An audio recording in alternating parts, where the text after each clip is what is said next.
I was saying it's kind of funny. It's a good weaponized episode, but it's kind of funny that these military guys who see this kind of stuff and chase it around and do all the reports and cross all the T's and dot all the I's, submit the reports up to the boss, they don't seem to get in any trouble for not shooting down the mysterious red cubes floating over the military base. So it's like normal and okay.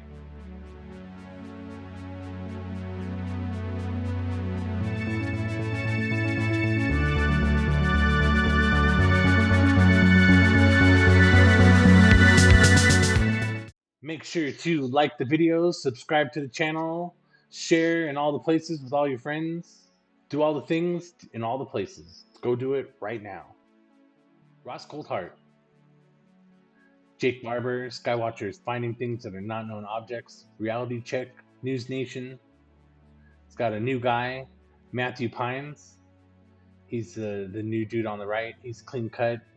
He's got a lot of energy. He doesn't have the baggage of Jake Barber. It's a big episode, an hour and a half. They go through the 52-page Skywalker science document that they just released this week.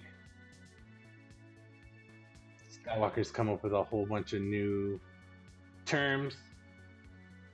Some of them confuse even Ross fucking Coulthart. Jeremy Corbell, George Knapp. They have massive mystery cubes invade Vandenberg military base. Military cops give chase. Weaponized episode number 71. They've got Jeff Nusatelli on there telling his story of the glowing red rectangular cube that flew all over the military base for a couple days or a couple weeks. They chased it all around. They didn't take a lot of pictures of it. He says because they're not allowed to. You're not allowed to take pictures and video on a military base. I was saying it's kind of funny. It's a good weaponized episode, but it's kind of funny that these military guys who see this kind of stuff and chase it around and do all the reports and cross all the T's and dot all the I's, submit the reports up to the boss, they don't seem to get in any trouble for not shooting down the mysterious red cubes floating over the military base. So it's like normal and okay. Because they're supposed to know what to shoot at and what not to shoot at. They're not supposed to just be shooting down anything. Vetted, one of my favorite ufology episodes ever. We got Tom DeLonge dropping the UFO bombshells, and it ends with a Blink-182 inspired UFO and Aliens song by Vetted himself. The bombshell, unfortunately, everyone, is that that shit is real. It involves time and stuff, and the government's keeping it secret. Chris Ramsay, Area 52, interviews Jesse Michels. UFO researcher reveals personal encounters. He's got 3 UFO encounters that he goes over. Then we have Jesse Michels interviewing, featuring Chris Ramsay. Aliens are accelerating our evolution. His story is more about kind of connecting the dots, kind of recognizing or realizing what the puzzle even is, since he's a magician and that's what he does anyways. He looks for methods. We follow those 2 jokers with UAP GERB with his first volume of UFO Whistleblowers. He kind of takes our most modern and most recent whistleblowers and links them up with some of the original guys who have to do with Roswell. And so we get into some Roswell as being the original, basically, UFO case for the conspiracy and for the rest of us. Next up is Polarity. We got 3 videos from Polarity.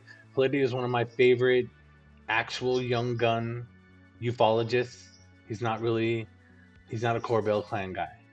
He's just a ufology guy. This episode of Polarity has features Polarity's search for Ross Coulthart's giant UFO, which he thinks he's located under the parliamentary building in Australia.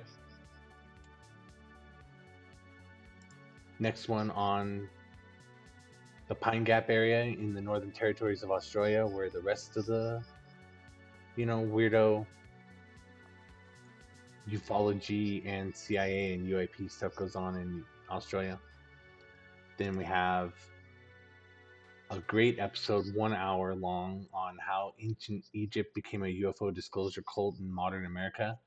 Really good episode, tracing the occult from ancient Egypt into the Nazis, then into the Americans via Antarctica and World War II and Operation Paperclip. A lot of good examples. Follows Devil Eyebrow guy here through his whole career. It's kind of a spoiler there that how put off in Scientology is one of the main conduits of the occult into the government, the conspiracy, NASA, CIA, and everywhere else. We have an X mashup where we'll go visit some of our favorite debunker characters because they don't do a lot of kind of independent YouTube content. Got Mick West in there, Osiris, Chupacabra, Red Panda Koala, Stephen Greenstreet, and our favorite, theblackvault.com, John Greenwald Jr. Probably my favorite ufologist. Not really a debunker, just kind of a guy who keeps track of stuff. We finish it off with a bunch of videos from JT Follows JC, his first video on the origin of ufology, then what is Project Bluebeam, and a couple of really just like fun deep dives into what JT's doing. First one, the World Fairs of St. Louis and Omaha, and the second one is the first video in his series on Is Our Timeline Correct? Check it out. It's more of a deep dive when we start off with the ufology into the occult through ancient Egypt, into the Nazis, into the Americans via World War II and Antarctica and Paperclip, and on up into NASA and CIA and et al.